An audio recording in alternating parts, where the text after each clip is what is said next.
Hey everyone, welcome back. Picture a world where broken hearts wear bright smiles and shadows lurk beneath every laugh. Meet Azalea, an unforgettable oddball with a wild mind and a fearless tongue. Opposite her stands Grey, a tattooed enigma with a dangerous edge that makes her question everything. Their story is raw, unfiltered, and wrapped in moments that sting and sizzle. Buckle up for a journey through cracked souls, sharp words, and a fiery connection you won't forget. Ready to dive in? Let's go. Azalea, do you think I'll ever see him again, Mr. Tarrip? I ask, a question that honestly makes me want to throw myself off a bridge. It's been a week and a half of wondering about him. A week and a half of telling myself to stop thinking about him, to forget his awful manners and rude attitude. Who's Mr.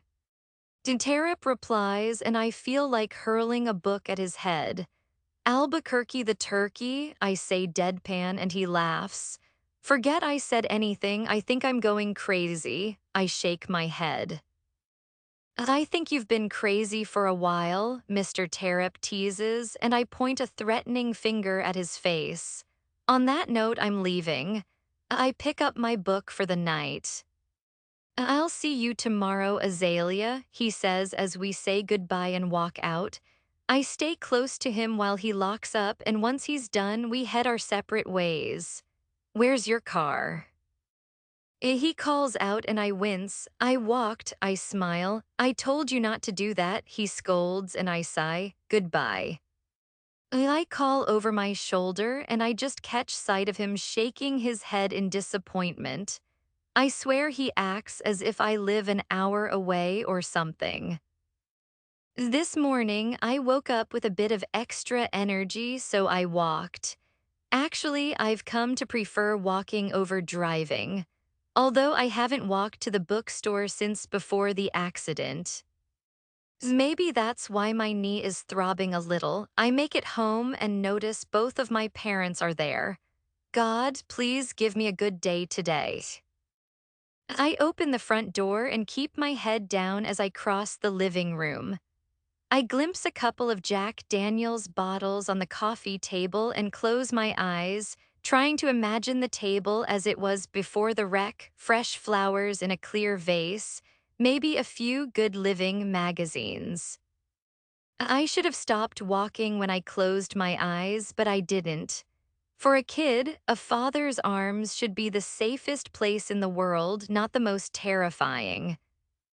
The first thing I notice is the smell of alcohol on him, then the tight grip of his hand on the back of my shirt.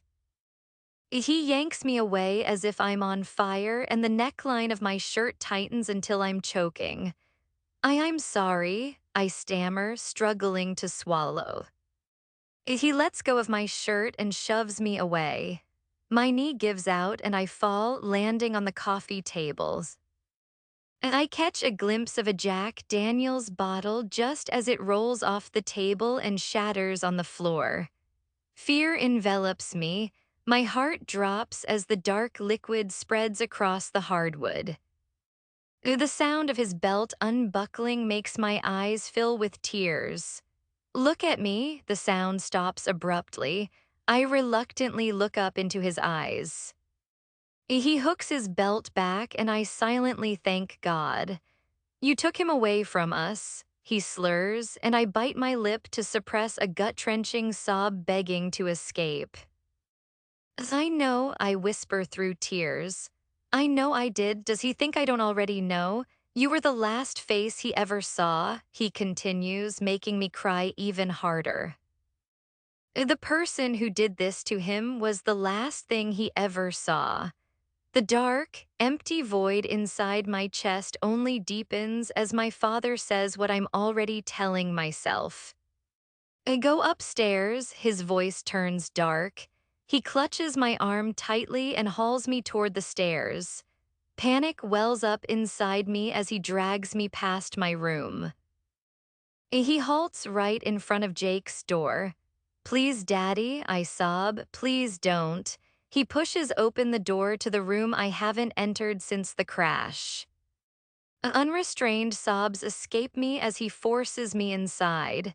"You're the reason he's not here," he growls angrily into my ear. "Please take me out," I sob, struggling against his grip. The pain is unbearable. "Think about what you did," he snaps, roughly shoving my arm away, causing me to almost fall face first to the floor. "You destroyed this family. I hope you realize that," he says as he shuts the door behind him. I hear the click of the lock and panic surges again. I spring up from the floor and grasp the door handle, wriggling it in an attempt to open it, but it's locked. The guilt from everything crushes me. I collapse in a heap on the floor, crying until my tear ducts are empty. This pain feels far worse than any physical harm my father has ever inflicted on me. It's infinitely worse. Leaning my back against the door, I finally peek out from behind my hair at the room. It looks exactly as it did the day I last saw it, except now it holds a crushing silence. A silence so heavy it seems to cling to the room and ring loud in my ears. The trophies, sports awards, and jerseys stare back at me, only serving to remind me of how talented and gifted my brother was. And I took him away from the world. He excelled at everything he did. Everyone loved him. He was going to college on a scholarship to play the sport he adored, and I stole it all from him. God, it should have been me. Why didn't you take me instead? The sound of the door rattling wakes me in the morning. I gasp and sit up, terrified that my father will come back into the room and do something worse than locking me overnight in my brother's room. The door opens and my mother steps inside, dressed in her work clothes. She's sober. A soft breath of relief escapes me as tears blur my vision. "Azalea, oh honey," her eyes fill with concern, and I silently thank God it's her and not my father. She sinks down beside me and pulls me into her arms. I weep into her shoulder while her hand strokes my back soothingly. "What happened?" she asks quietly, pulling away to wipe my damp blonde hair from my face. "He locked me in here," I murmur, burying my face back into her shoulder. "What the hell are you two doing in here?"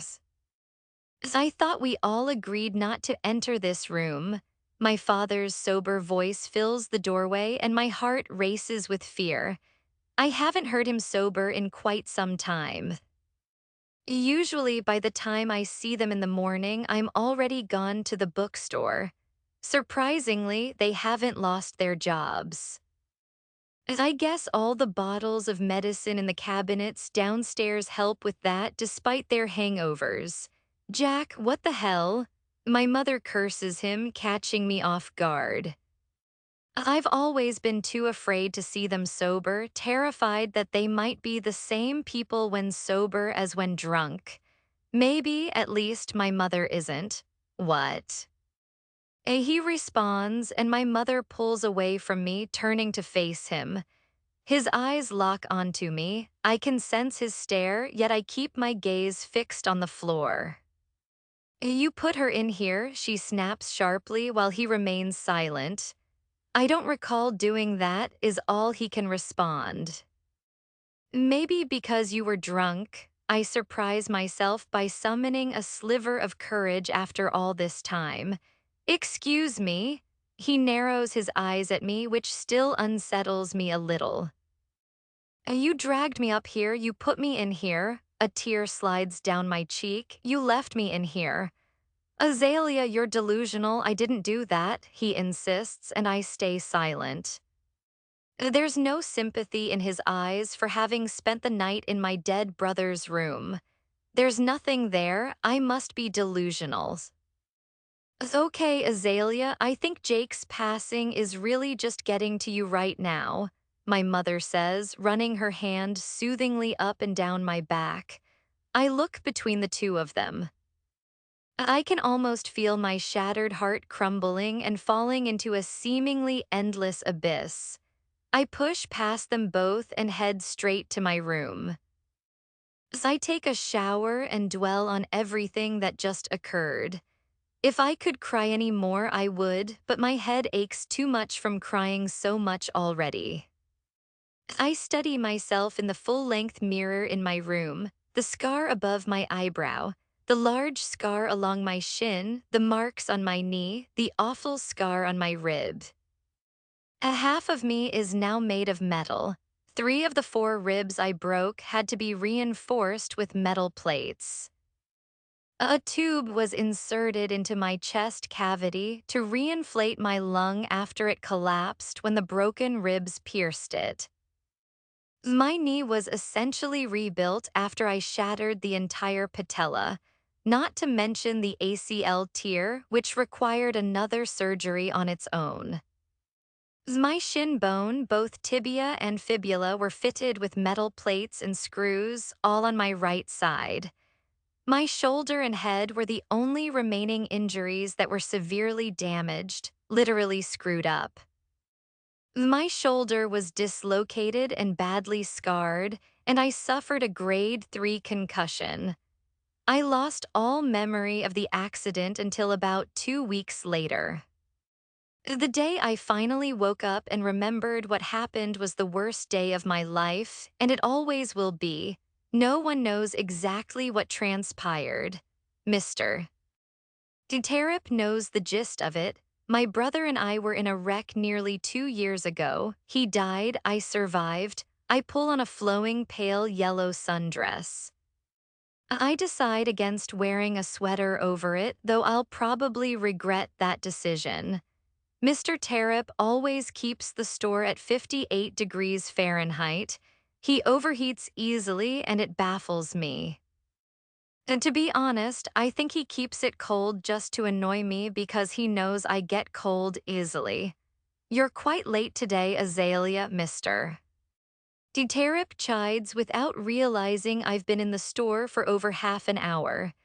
I'm flattered you noticed my absence. I smile softly at him. I've been over here trying to figure you out. He narrows his eyes at my figure. Figuring me out, huh? I giggle, shaking my head at him. You don't seem normal, he remarks, and I snort. I don't think I am normal, Mr. Terep. I smile before continuing while I have his attention. You see, I have this problem. Bear with me here, Mr. Terep. And this problem is truly unfixable if you ask me. I glance down at him to find his nose already buried in his newspaper, no longer listening. I mentally congratulate myself for dodging Mr. Terep's questions about why I'm acting so odd today.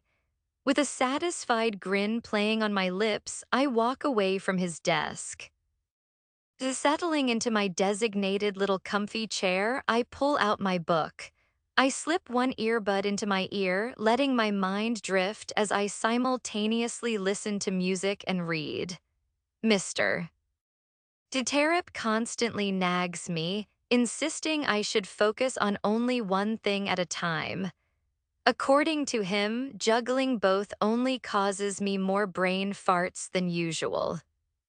He just doesn't get that I'm a national champion multitasker, a pimp, and a CIA agent all rolled into one. He's got nothing on me.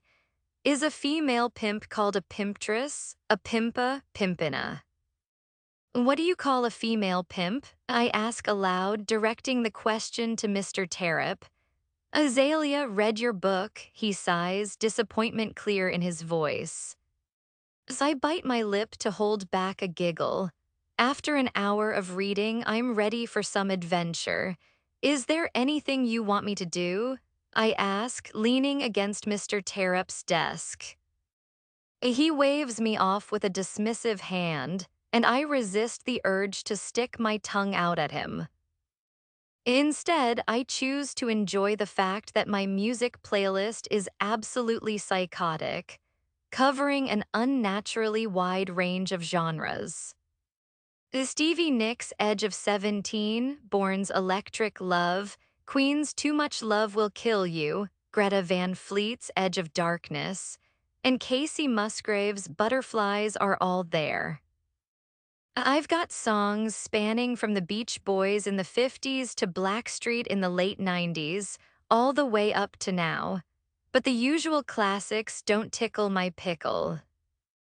For example, Toto is best known for Africa, a great song, no doubt, but it doesn't butter my biscuit the way Hold the Line does, and both are by the same group.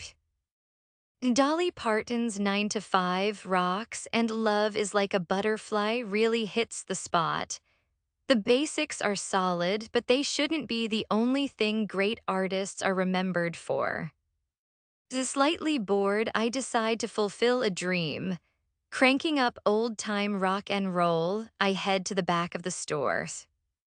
Although I'm wearing a knee-length sundress rather than boxers and a button-up shirt, I attempt the risky business dance. Tom Cruise would be proud.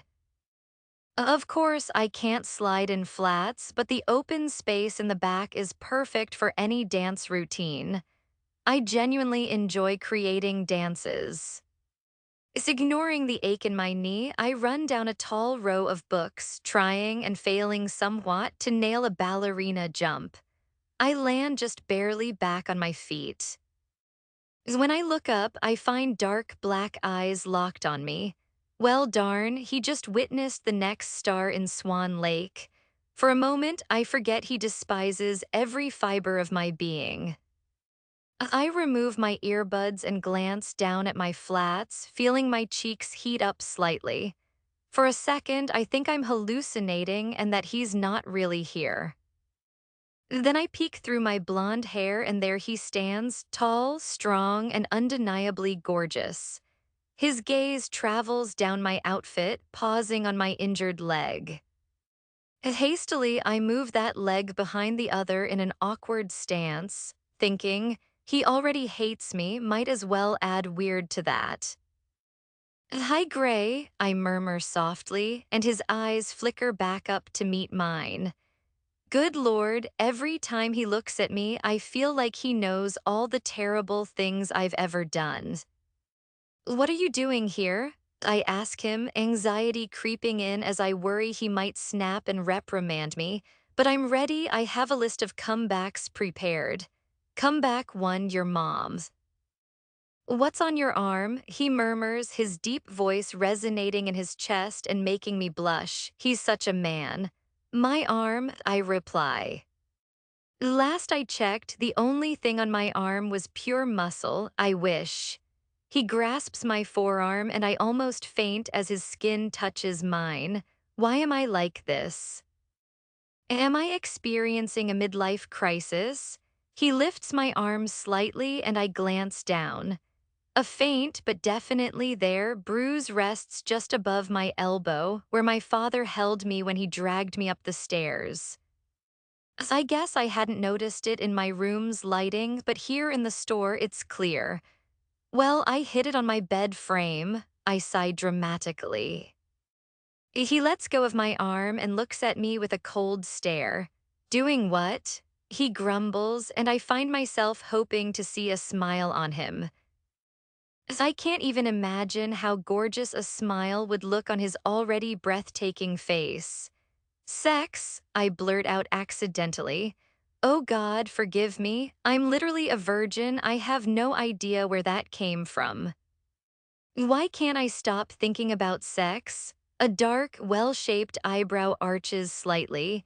His eyes drop to my collarbone and I want to disappear into the ground. Sex him. He says, and just hearing that word from him makes me feel uncomfortably hot. Am I okay? What are you doing here, Gray? I ask again, trying desperately to shift the topic away from the non-existent sexy time. I need a book, he says, leaning against the wall, still staring at me like I'm a perfectly cooked steak dinner. I thought he hated me, so why is he looking at my goodies? Or could it be something on my dress? I did have chocolate for breakfast. Maybe there's chocolate on me. I can't just assume he's ogling my goodies. What goodies? I don't even know. He doesn't seem like the bookish type, more like the I burn books for fun type. But who am I to judge? What book would you like? I say, turning and beginning to walk, hoping he'll follow. Thankfully, he does. He stays silent for a moment. As I start to wonder if he even heard me, what book are, I begin, but he cuts me off with that same harsh, deep voice. I heard you the first time. Excuse me, sir, if you heard me, you should have answered. Oh, I've got the perfect book for you, I say as I spot it. I pull it from the shelf and turn to show it to him, being a nice human being for dummies. You think you're funny, don't you? His beautiful eyes narrow into slits as he sneers at me. I refuse to let him get under my skin. I saw that reaction coming. I've been told I'm funny. Well, correction, I've told myself many times I'm funny. I'm funnier than you think, I say, looking away as I place the book back on the shelf. I guess that didn't interest him. He seems like the type who just doesn't appreciate humor. Plus, you're way too serious. I curse my motor mouth, turning completely away from his glaring stare. I reach the nonfiction section and start scanning books for him. I assume he wouldn't want fairy tales. Tsunamis, a natural disaster. Nope. Inside the Life of Lady Gaga, that seems perfect for him. Monster trucks, who is he? 8. A fragrance surrounds my nose, and I almost close my eyes to savor it as deeply as it deserves. How can someone smell so incredible? It's not a heavy cologne, it's simply his natural scent. From the corner of my eye, he halts right beside me, his arm brushing against mine. Even though I feel like a borderline child next to his towering stature, I can't resist the urge to lean into him, to feel those tattoos of his. I step back to glance up at the books above me, but instead of focusing on them, my eyes keep drifting to his back. Never before have I wanted to rub someone's back this much. I must be losing it. His taut back muscles seem to beg for touch. And I'd be lying if I said his butt isn't just as tempting to look at. What am I? As a thirsty teenager, in the immortal words of Edna Mode. Get yourself together. I move down the aisle, attempting to divert my mind from his figure. Concentrating on the books in front of me, I almost chuckle when I spot one titled The Art of Paper Mosh. It would be something to see him read that. I grab the book, feeling quite pleased with my discovery, and turn to show it to him. Suddenly, I come face to chest with him, his chest, uncomfortably close. Why is my throat tightening? Kumbaya, my lord, kumbaya. Holding the book out, I'm unsure what to do next. Normally, I'm not nervous, but around him, things feel different. His stunning tattooed arm winds around me, resting against the bookshelf nearby. I swallow hard, watching that strong arm that looks capable of squeezing me like a python. He takes the book from me, leaving me wondering what's expected of me now. He sets the book down somewhere behind me, and summoning my courage, I look up at him. I smooth the skirt of my dress, noticing his eyes trail my movement. The moment my hands release my dress, his gaze locks onto mine. Fuck, he murmurs, lowering his head. Somehow, as he looks away, I'm left feeling a strange way, like I want to hold his eyes on me longer. Are you okay? I ask softly, afraid to speak louder lest I upset him. I think you're lying, he says, raising his head, his dark eyes meeting mine and sparking a warm sensation in my stomach.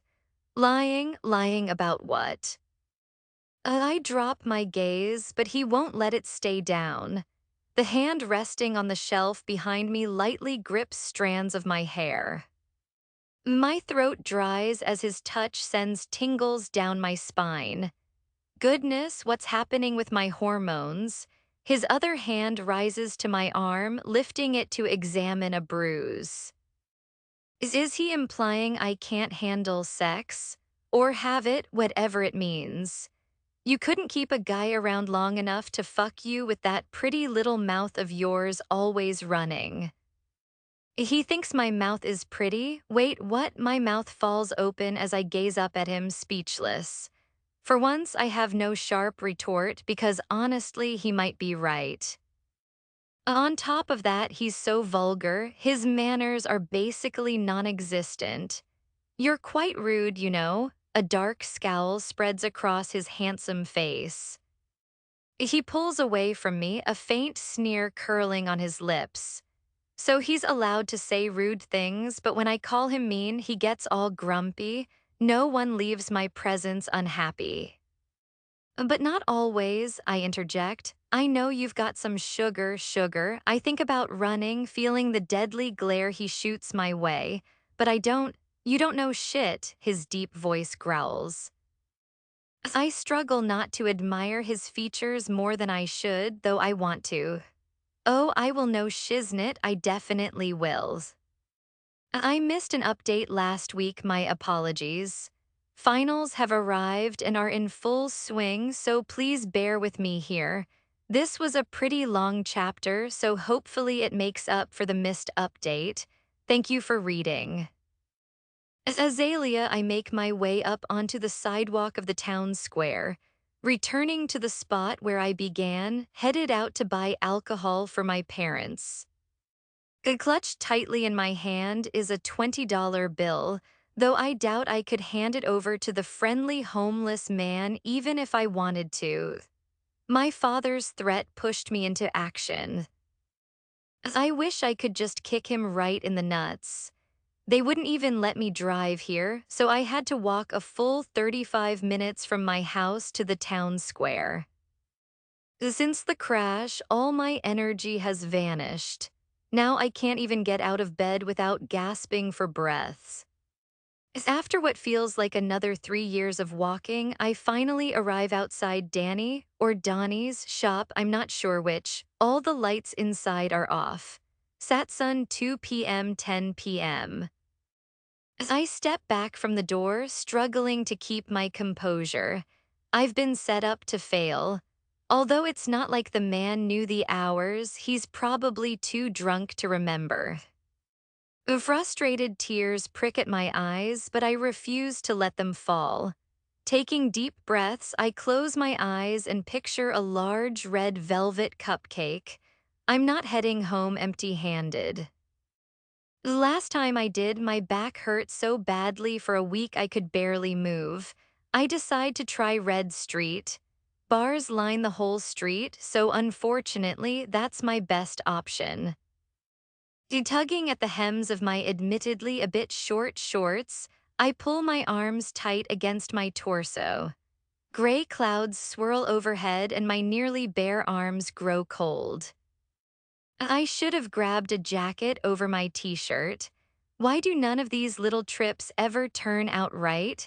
The first bar I see looks sufficient until I open the door and spot a couple of women dancing on poles. I bolt from there as fast as I can. God forgive me for my sins, this is going to be harder than I thought. Continuing down the street, I soon find a place that actually looks decent, and thankfully not like a strip club. I step inside, faint music and loud chatter greeting me. Lots of people fill the floor holding drinks, while others crowd around the bar. Honestly, it reminds me of the movie Coyote Ugly, just without any women dancing on the bar. The drunk patrons become clearer the more I look around. One man stumbles over his own feet, while another leans heavily on a friend for support.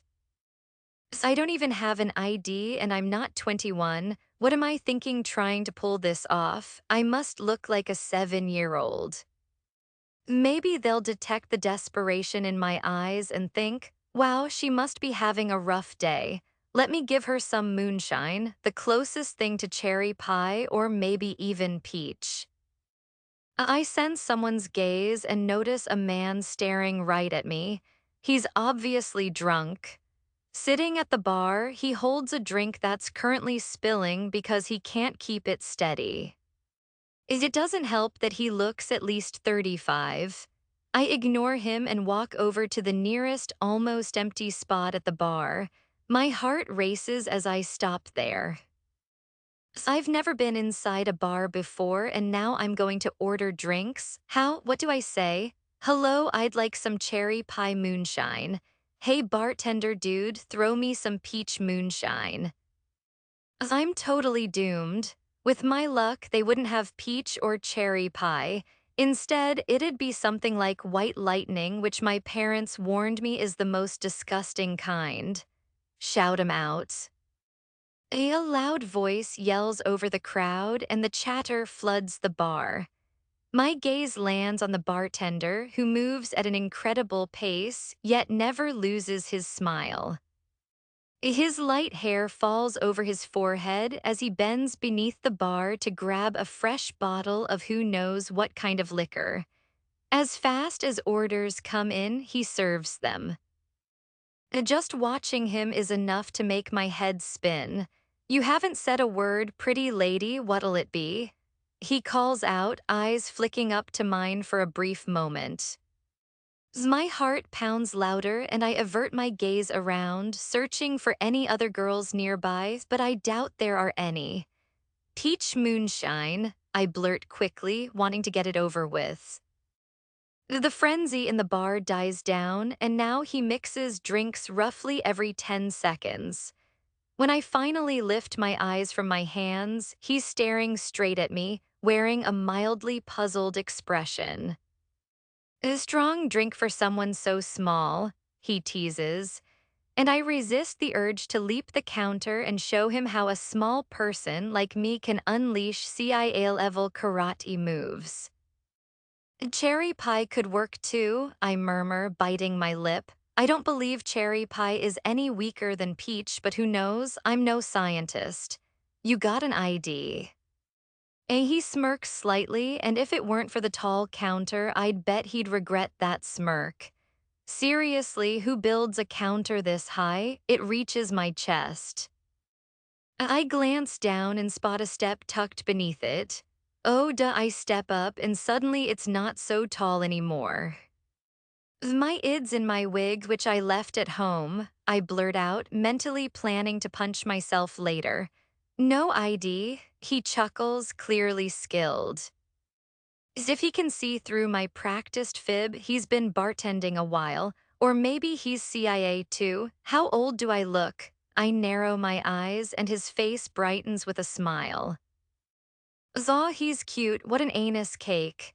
I'll be polite and say 18, he nods, tilting his head. I flick him off discreetly under the counter. Newsflash, I'm 31, I deadpan. Damn, I was gonna say 30, but changed my mind. He slaps the table, and I bite the inside of my lip to keep from grinning. I guess I can serve you as long as you don't spread the word about my mistake. He shakes his head, embarrassed. I won't tell a soul, I nod, and he shakes his head again as he crouches to grab something beneath the counter. He pulls out a cup filled with peach-colored moonshine. I stare at it for a moment. Can I get a lid for it? I ask, and he laughs. What, you wanna drink moonshine from a sippy cup now? He jokes. One more remark from him, and I swear. How on earth am I supposed to walk home with an open cup? I'm definitely going to forget it's in my hand and spill it. Fine, I say, handing over $20 and thinking, freak it. I'm probably still going to get in trouble for bringing home only a cup, but whatever, it's better than nothing. I don't think so, says the familiar voice I haven't heard in a couple of days. I look up and see Grey, radiant as ever. He lifts the drink away from me and pours it down the sink. Grey, I grumble, and he turns toward me. What are you doing, Lila? You're 19, his dark eyebrows knit together in frustration, and I sigh. I was close, mutters the bartender guy, and I bite back the urge to attack him.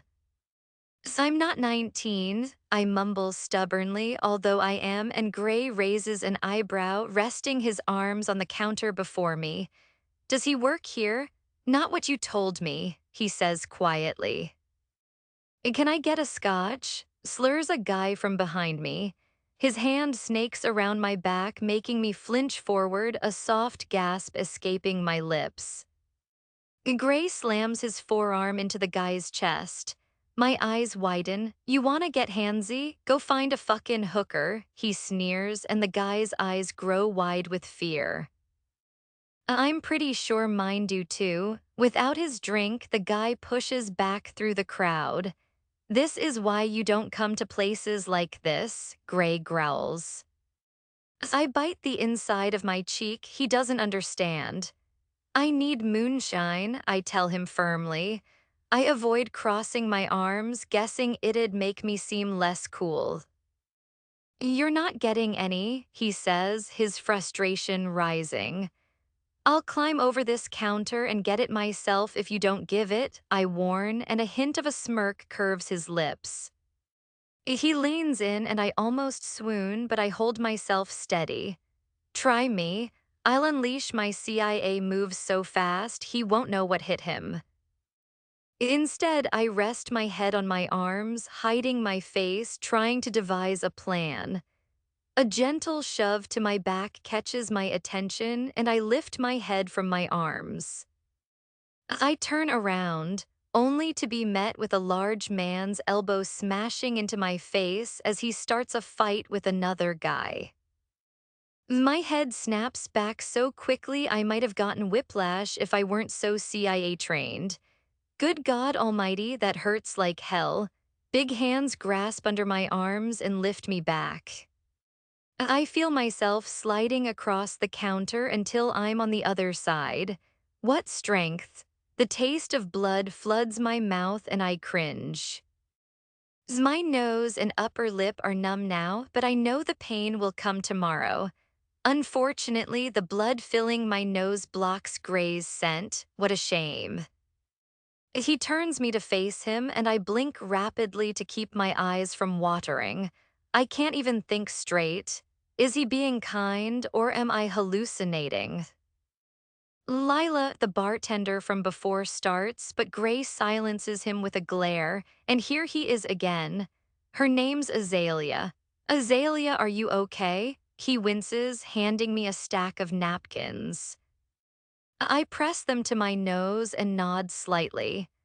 Gray stands between my legs, and I'm glad for the napkins covering my face because I'm blushing like crazy.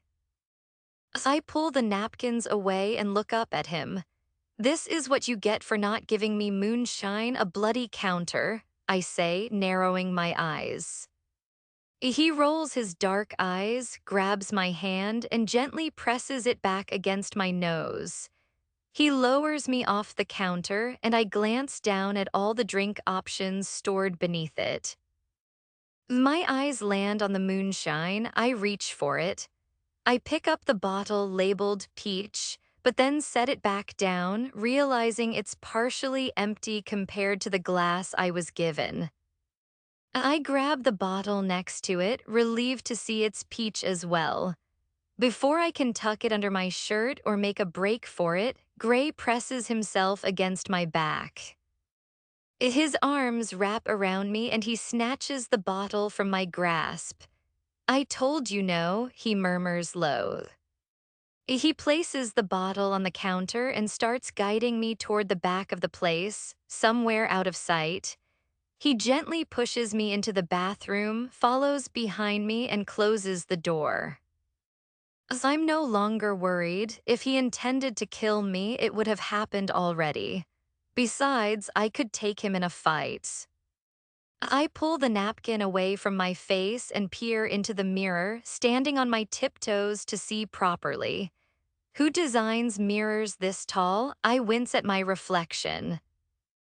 Good grief, I look like I've been savagely beaten with a baseball bat, or at least elbowed in the face, which feels much the same. The pain hits me and I let out a sigh.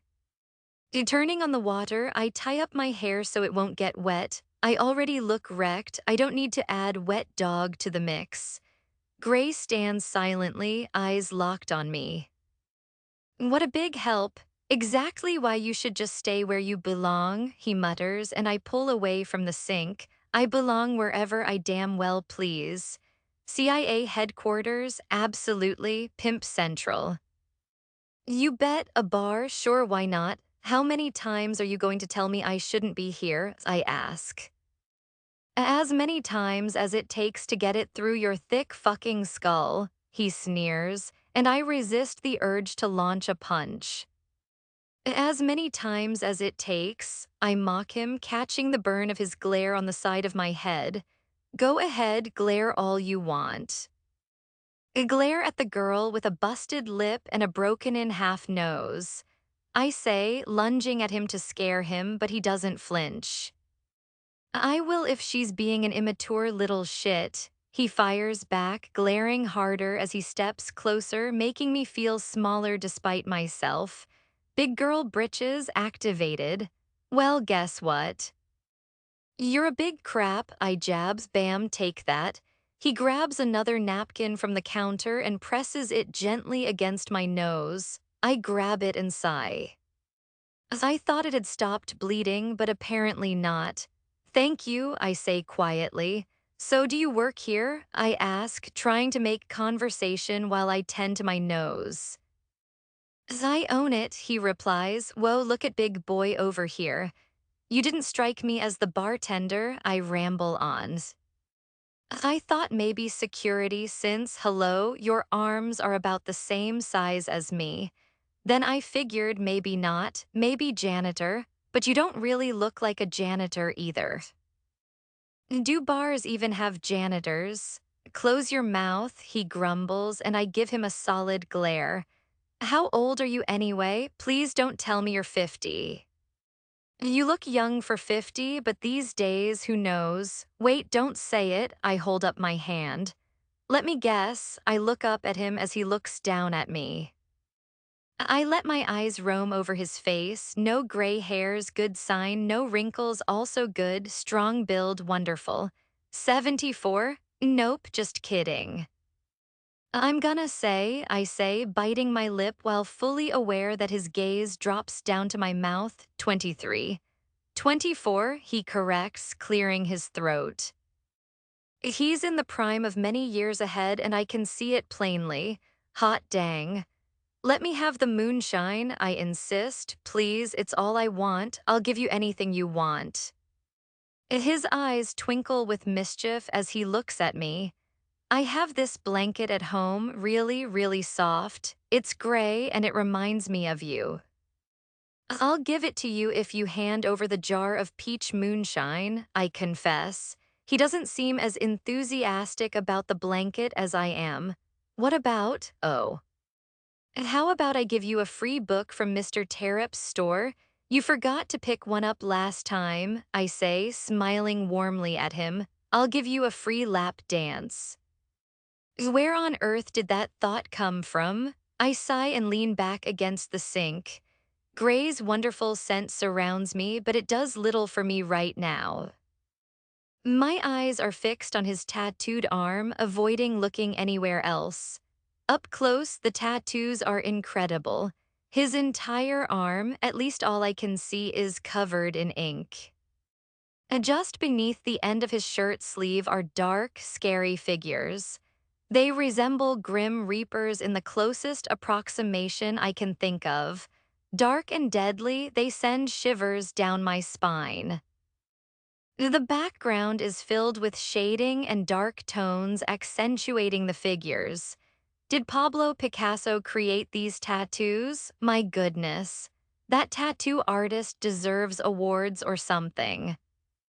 Smoke trails from one of the figures, weaving throughout all the tattoos on his arm. A tree stretches upward, with dead branches spreading along his arm and the back of it, though I wish I could see more. Around the tree, crows are flying. The tree's base ends at his wrist where roots protrude with no greenery or bushes whatsoever. Everything is lifeless. Written words fill the remaining skin around the tree's backdrop, except for a symbol-like tattoo beside it. I try to read the text, but his arm shifts behind me before I can. That snaps me back to reality. With both arms flanking me, my heart races. "Tell me why you want it," he murmurs, and I swallow hard as he stands close. Why is my mind blank now? At any other time, I'd have an answer. His hand moves to rest on my side, sparking tingles. Not literally, because that'd be impossible unless I were allergic to him or something, but it sets butterflies fluttering in my stomach. "I want to get away from everything," I whisper. "I'd never become like my parents." As after witnessing what alcohol did to them, I would never take a sip. I want to escape from them. I want to escape the endless reminder that I'm the cause of Jake's death, but I wouldn't do it by drinking. As I want to get away for a minute, I add, not elaborating further. I don't want to go home. I glance up to see his head bowed, eyes cast toward the floor.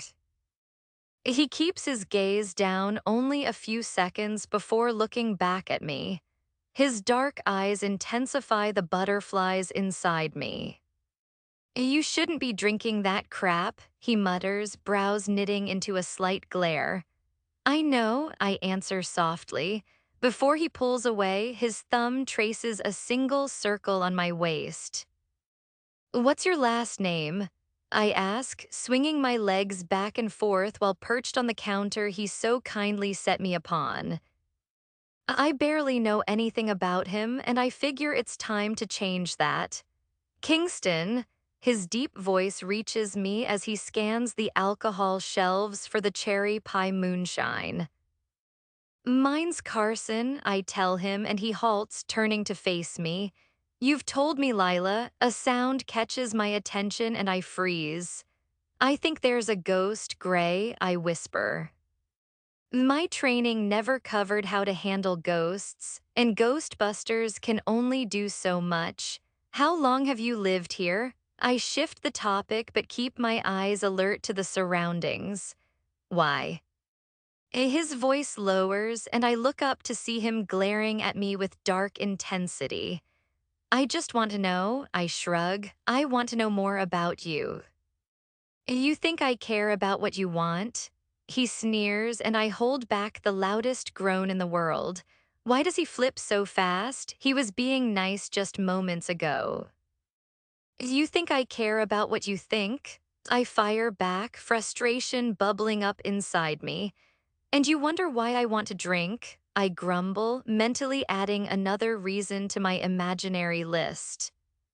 "Fuck you," his voice turns deadly, and I instantly regret my words. No one's ever said that to me before, and I don't like it one bit. "Is that all you've got?" I grit out. If he believes that's enough to rattle me, he's in for a storm.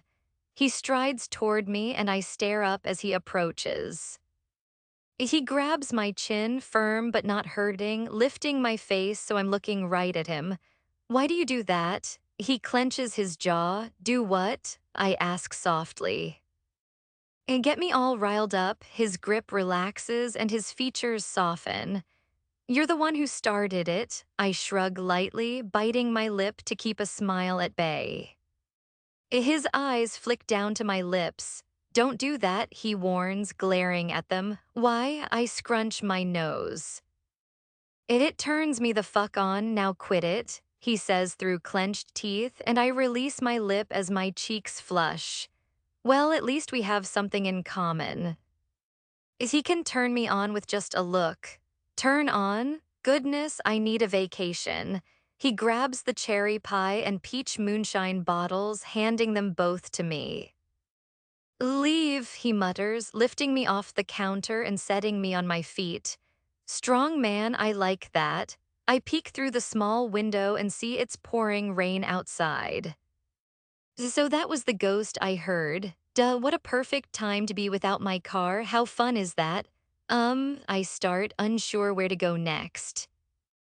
So, like, you're just gonna love this. I don't have my car. Do you have a jacket or something I could maybe borrow? I ask. He shoots me a glare. No, he replies and gives me a gentle shove out of the room. I'm back in the main part of the bar. I let out a deep sigh and head for the doors. This sucks major nuts. Clutching the cherry pie and peach moonshine close, I finally step outside. The freezing rain smacks my skin, nearly sending me into shock. I'm actually going to get hypothermia. Then I'll blame it on Gray, and when he sees me next, he'll hear all about it. If I make it out alive, I start my journey by walking down Red Street.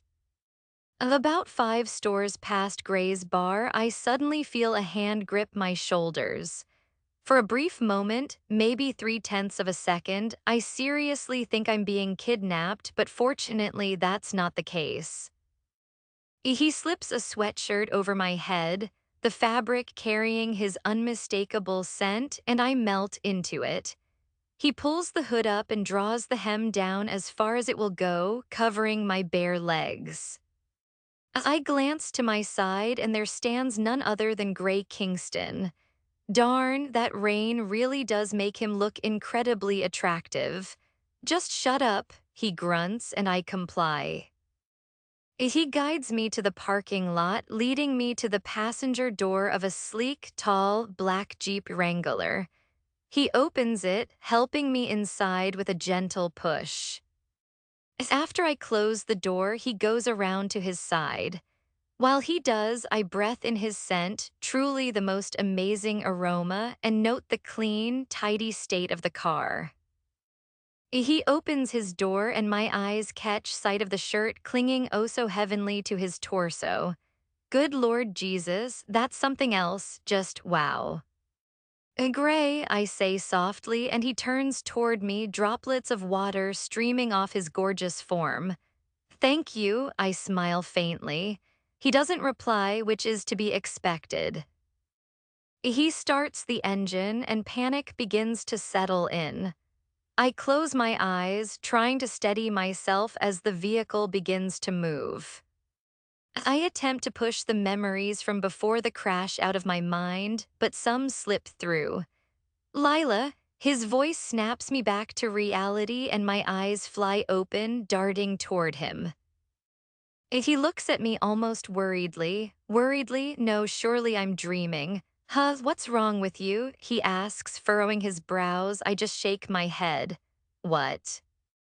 Oh, nothing. I dismiss it with a wave, though inside I'm still completely freaking out. Tell me where to go, he insists, and I obey as best I can, my voice steady. Diamond, diamond, diamond, diamond, diamond, diamond, diamond, diamond suit. It's raining men. Hallelujah, it's raining men. Amen. The Weather Girls. As if you're unfamiliar with that song, I highly recommend giving it a listen. It's quite perfect. Anyhow, these finals are absolutely kicking my ass. I'm not looking forward to receiving the scores, but hey, let's just hope I don't have to retake any. Thanks for reading. Azalea, I gaze at my battered, swollen bottom lip reflected in the mirror. I suppose I was foolish to believe he wouldn't actually go so far as to elbow me. Though he did his best to convince me it was an accident, deep down I knew an elbow doesn't just fly up at someone by chance. I took away his alcohol, but apparently it was too late for him. My mother didn't intervene. She simply sat on the couch, watching as his elbow struck me across the face. And it's not like I can conceal it with makeup either. My top lip already has a small cut from last night at the bar, and the bottom lip now carries one as well, though it's considerably worse. As I breathe out a quiet sigh, I grab my phone and the car keys my father had roughly tossed to me after busting my lips. As I turn off the light and open my bedroom door, then close it behind me, pausing when I hear movement to my left. As I turn my head and there stands my father, still wearing the same clothes from last night. I swallow hard and offer a quick prayer to God. I guess he's too hungover to go to work today. Surely he's not still drunk. I hope not. Why so frightened? And his hoarse voice reaches me, but I still can't tell if he's drunk or sober. Why such a piece of donkey crap? I ignore him, eager to leave this place as fast as I can. I dash down the stairs without stopping. Once outside, I lean against my car, bending down to rub my slightly aching knee. As I suck it up and head to the bookstore only 2 hours later than usual. Are you feeling under the weather, Azalea? Mr. Tarrip asks the moment I walk in. No, I reply. Why? Do I look it? You might as well just tell me if I look ugly. No need to sugarcoat it. If you were ugly, I wouldn't let you spend all your time in this store, he says, placing his skinny hand on my forehead. You'd scare away all my customers. How kind of you to say that, I say, wrapping my arms around his frame, drawing comfort from his grandfatherly warmth. We pull apart and he reaches for his glasses on the desk, perching them on the tip of his nose. Squinting, he gently lifts my chin to see my lips through his bifocals. What on earth, he murmurs, noticing my injured lips. My exotic dancing training isn't going well. I hit my mouth on my pole. If I told him that, he'd likely have a heart attack. Who else would I turn to then? Here's the story, I begin. I was lying in bed when my alarm startled me awake. I hit my knee on my mouth. You need to get out more, he says, removing his glasses. My mouth falls open. I thought you enjoyed my company, I gasped. He nods after a moment's hesitation, debating whether to answer or ignore me. Of course I do. I'm just thinking maybe you could use a relaxing day at home, he shrugs, and just the thought makes me uneasy. No thanks, I say softly as I move toward my usual chair. I plop down and rest my head against it. The bell above the door jingles and I jerk upright. From where I sit, I see a girl, possibly my age, enter. I let her wander around and browse for a bit while I muster the courage to speak. Do you need any help finding something? I ask gently, careful not to be like those pushy salespeople who corner you into buying. Maybe, if I'm lucky, we could become friends. She glances at me and shakes her head. She's incredibly pretty. I offer a rueful smile at the back of her head and then head over to Mr. Tarrip's desk. Be honest with me, I say as I approach him. He looks up. Do I look nice, approachable even? I settle on the edge of his desk. Of course you do, he replies, but it's the kind of answer he feels obliged to give because he knows me well. He's biased. The girl comes over holding 2 books. Mr. Tarrip stands and rings her up. I keep my eyes lowered on my black button-down skirt. The bell above the door chimes again. I look up to see Grey arriving, as striking as always. My palms sweat at the sight of him. A single lock of hair falls over his forehead, and I've never wanted to run my hands through anyone's hair more than this moment. Have a good day, Mr. Tarrip says to the girl as she grabs her bag and walks away from the counter. I smile at her, but she doesn't notice. My smile fades as she passes Grey, clearly eyeballing him. He doesn't glare at her like he does at me. At that, I look back down at my skirt. A blonde hair falls around my face, shielding my view of Grey. I sense his presence nearby and turn to Mr. Tarrip. Mr. Tarrip, this is Grey. Grey, this is Mr. Tarrip, I murmur softly. Mr. Tarrip, I interrupt him. Shouldn't you be finishing your crossword puzzles? I guess so. Okay, I say, picking up his crossword book and handing it over. He gives me a sly smile before taking it and sitting back at his desk.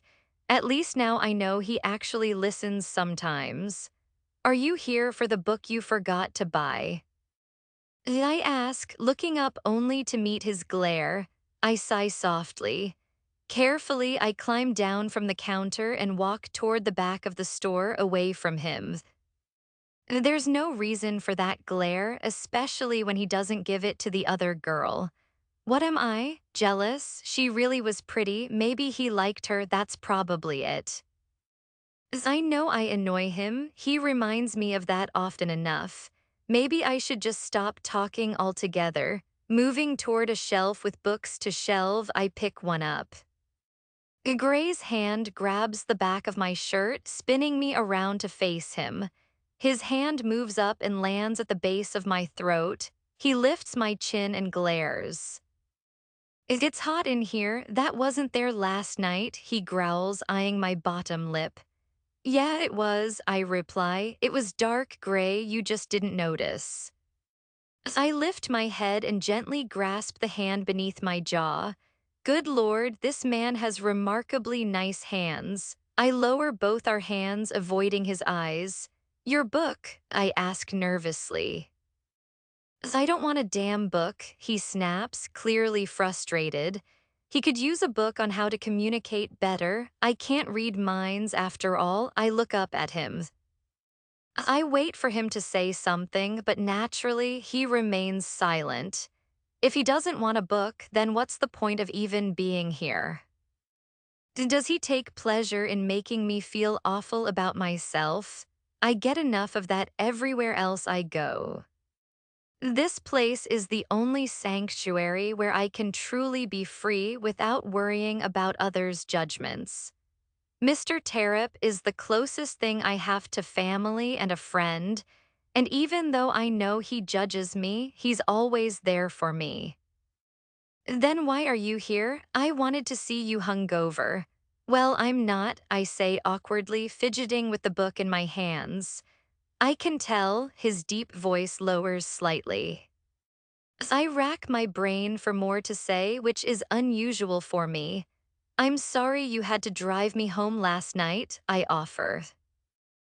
I don't have your sweatshirt right now, but I can bring it to you tomorrow, I add, though maybe I'd rather keep it since it smells delicious like you and it's the most comfortable thing I own. Next time, drive yourself. That was way out of my way, he grumbles, eyebrows drawing together in a slight scowl. Well, you didn't have to do it. As if I'd known you'd act like this, I wouldn't have let you drive me home, I say, turning away from him and adjusting the book in my hands. I didn't want to hear your bitching about it later, he calls from behind, and I close my eyes to block out his words. That's all I ever hear from you, I fire back. Turning my back to him, my face softens into one of mild regret. He may be rude, but I'm not. I can't help but feel bad. I don't know what he's dealing with at home. Maybe he's been through some rough stuff. Maybe he should listen to my advice. I decide to turn around to see how he reacts to my words. Maybe he's laughing. He won't be laughing, but maybe he's not so angry. I've known this man for weeks. When is he ever not mad at something I say? I spin around and end up chest to chest with him. I feel like surrendering, leaning my forehead against his chest and falling asleep. I'm bone tired, I need coffee, then a nap. Heck, maybe even a spa day after the nap. Nothing else to say, he asks, pushing away from me. That's all you've got. He repeats the question I've posed to him on a few occasions. Gray, stop, I whisper, realizing I never put on my big girl britches today. I think they must have flown out the window. Not so tough now, huh? He leans in close enough for me to see the faint scar on his jaw. His tattooed hand lifts, tucking a loose strand of hair behind my ear. My heart races as his hand lingers on my skin, sliding down beneath my chin. Wait, he's mean to me. A full-fledged jerk, and he's gorgeous, but dangerous. Dangerously gorgeous, there it is. What am I even doing? I barely know him, and yet I'm letting him get this close. There must be something in my water. Why am I not pushing him away? Why do I keep questioning myself? I wonder how that nice homeless man is doing. Why do I want to kiss him? Gray, not the homeless man. I think, no, it's definitely Gray. With Gray standing so close, his hand tilting my chin upward, I get the perfect view of his perfect lips. I need help. I need a friend to guide me because I honestly have no clue what I'm doing or what steps to take. I've watched those movies where friends support each other through practically everything, even picking outfits. Is this message okay? What do I say to him? How do I react when he behaves like that? I worry Mr. Tarrip would ban me from the store if I kept asking him every little thing I want. Will he kiss me? Are we going to kiss? He loathes me. I've never felt more bewildered in my entire life. Gray? A soft whisper slips out as I lift my hand, hesitantly pressing it against his chest in a pitiful, confused attempt to push him away, or maybe just to touch him, I'm uncertain. He doesn't like me, I know that for sure. If there's one thing I'm absolutely certain of, it's that Grey Kingston harbors no affection toward me in any form. I pull my hand back. He lets me, so I suppose my suspicion was right. Now I lack the courage to meet his gaze. I'm terrified of seeing his stunning black eyes glaring at me once more. As I take a step backward and my foot hits a heavy wooden chair. I'm falling, I'm yelling timber. I land hard on my behind and a sharp pain erupts in my knee. Here we go again with this stupid injury. The pain intensifies whenever I try to move it. You're pitiful, you know that. Gray's deep voice reaches me. I press my lip between my teeth forcefully. Looks like that doctor visit is going to have to happen sooner than I expected. Slowly, I raise my head. I can tell the pain on my face is unmistakable, especially since he steps closer to me. He extends his hand for me to grasp, his expression bored as he looks at me. That's the kindest thing he's ever done for me. I take hold of his large hand, but as I begin to shift, I have to stop. A whimper escapes my lips as my knee feels like it's about to give out. This isn't good. Lila, come on, he urges, gently squeezing my hand. I can't, Gray, I reply, taking a deep breath. If I'm going to pass out, it better happen soon. This pain is excruciating. He bends down, his hand sliding up from my hand to my arm. My biceps, oh yeah, I bet he's never felt muscles like these before. What's wrong? He asks, scanning me for visible harm. My knee, I whisper, and he instinctively looks down at the scarred one. He raises his hand above it. If you touch it, I'll cut off your fingers and cook them into a stew. His eyes flick up to meet mine, a smirk spreading across his lips, and I almost gasp. Wow, he's attractive. Do you like onions? They'll be in it, I add, gritting my teeth against the pain. This isn't the orthopedist, I remark as Gray turns into the driveway of a charming colonial-style house. I hate to think he might be kidnapping me. How cliché would that be? But this doesn't look promising. Gray, I say, but he ignores me. Gray YY, I drag out his name. Sugar. He glances at me and I smile inwardly.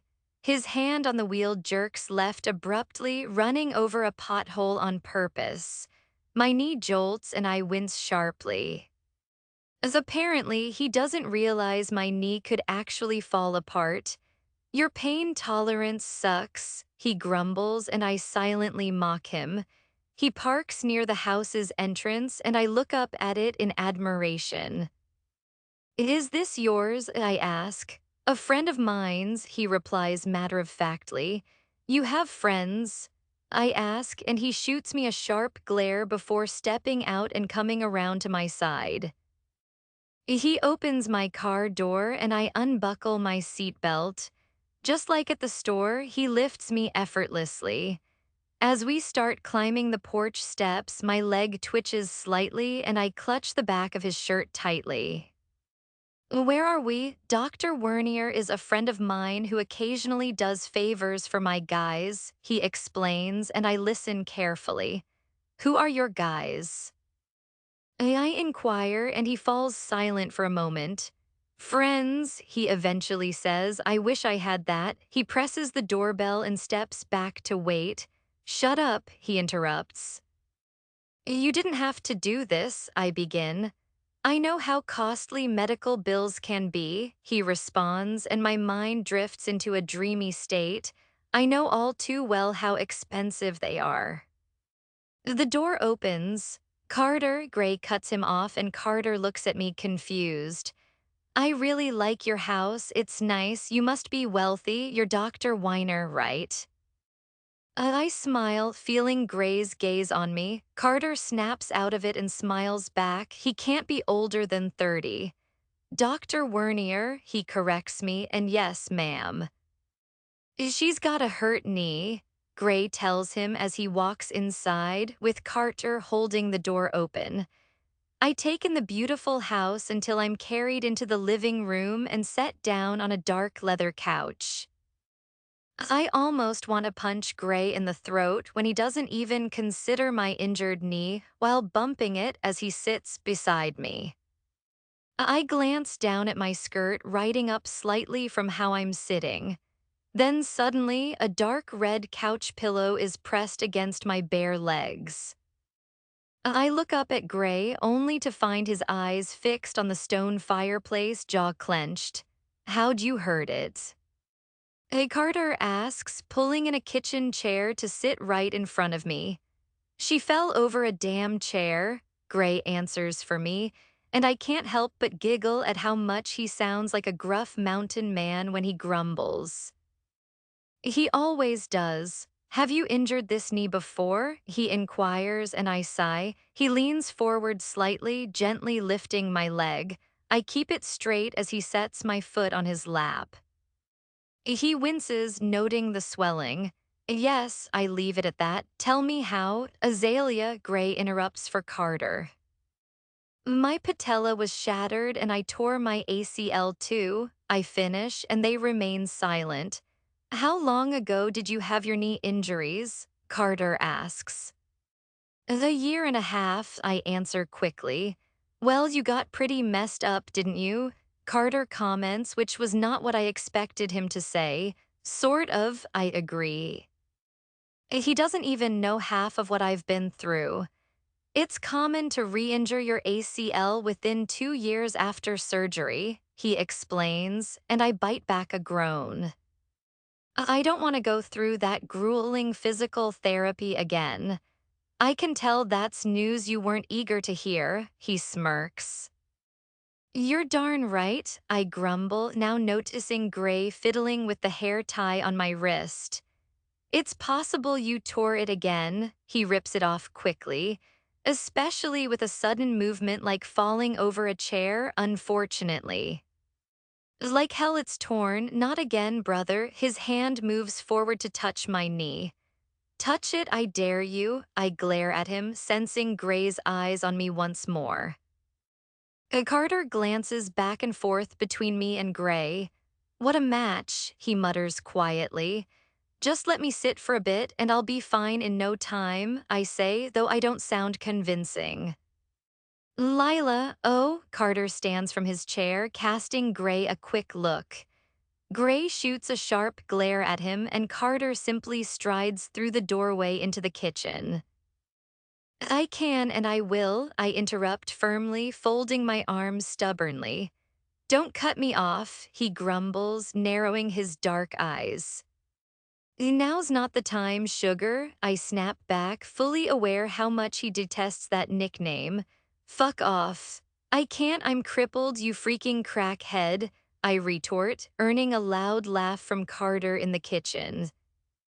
Where did that come from? Struggling, I open my eyes and pull my head off Gray's shoulder, fighting a wince.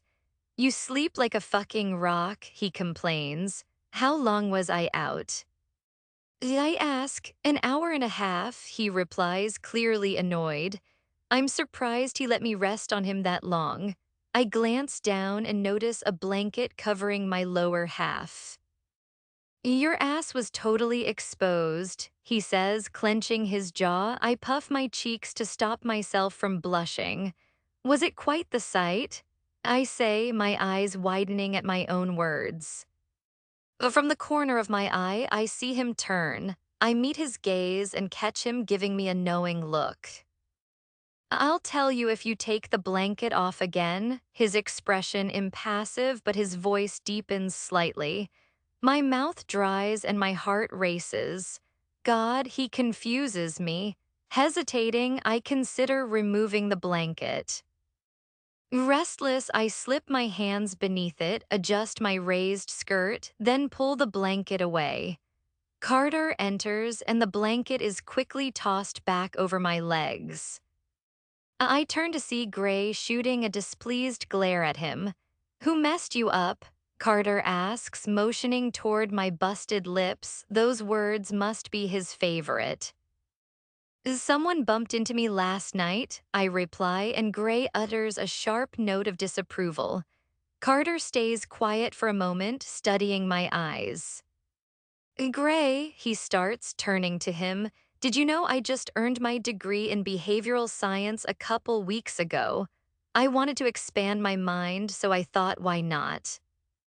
As a catch lodges in my throat, I turn toward Gray, seeing his eyes already fixed on me. They roam up until they land on mine. That sounds wonderful, I whisper to Carter. What does it cover? I ask nervously. Human interactions, expressions, thoughts, deception. I return my gaze to his. That would be the coolest thing ever if I hadn't just lied to his face. Maybe I'm such a good liar he didn't notice. After all, I'm CIA trained. That sounds super duper fun, I grin. I should get going. Sitting up all the way, I keep my legs straight. I recommend you stay off your leg, go home, rest, and if it doesn't improve, see your orthopedist, he advises. Of course, I nod nervously and he smirks, knowing he made me uneasy. Suddenly, strong arms slide beneath me, shaking me out of my nervousness. Gray's rippling muscles tense under me as he stands, carrying me like I weigh nothing, which is not true. I weigh 2 tons of feathers. Well, actually, 2 tons of feathers weigh 2 tons, so I weigh 111 pounds of feathers. I weigh 111 pounds of feathers, I blurt out as Gray carries me to the front door. How often do you catch yourself blurting things out? A Carter asks, tilting his head with a respectful curiosity. Fuckin' often, Gray mutters on my behalf, making me giggle softly. I'll take that as all the time, Carter nods. I say my goodbyes to him while Gray remains mostly silent. You're really dramatic, I whisper to Gray as we reach the passenger side of his Jeep, a vehicle I genuinely adore. He grips my chin, turning my face so I'm looking squarely at him up close, I might add. Don't test me, Lila, he growls, but I barely register his words, too focused on his mouth moving. That is until he sharply jerks my chin upwards, breaking my stare.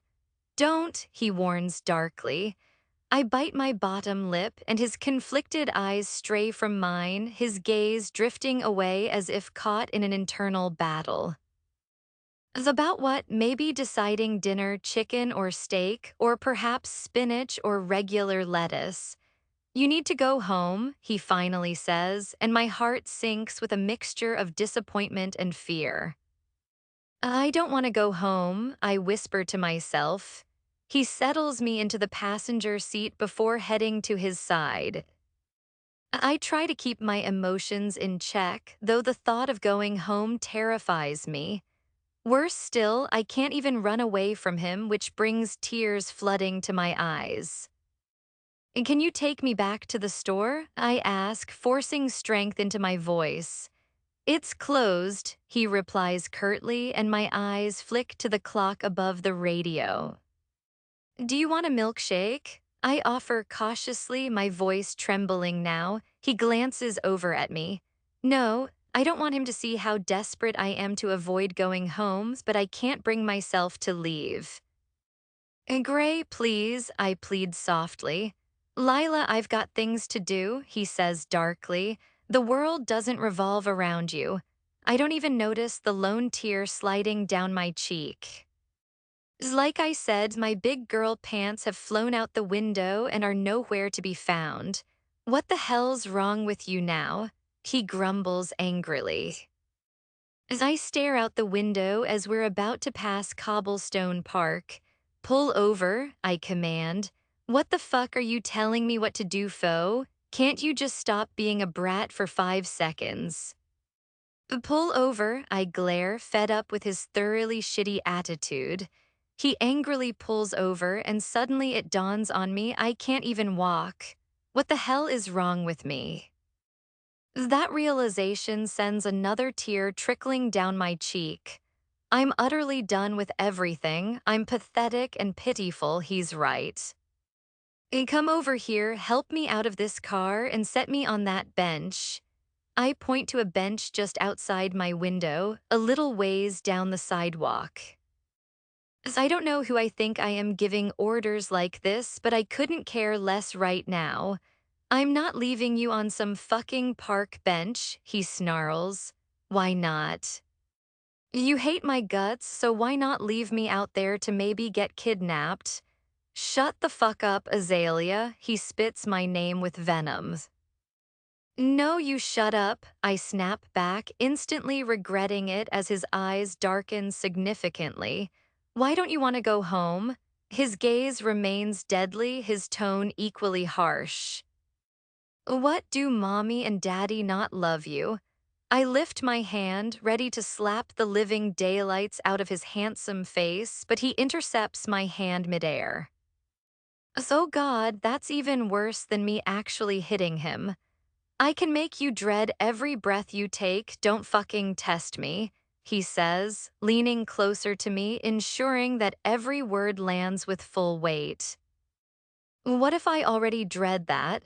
Enough, he declares as his tattooed hand reaches out, gently wiping the tears from my cheeks.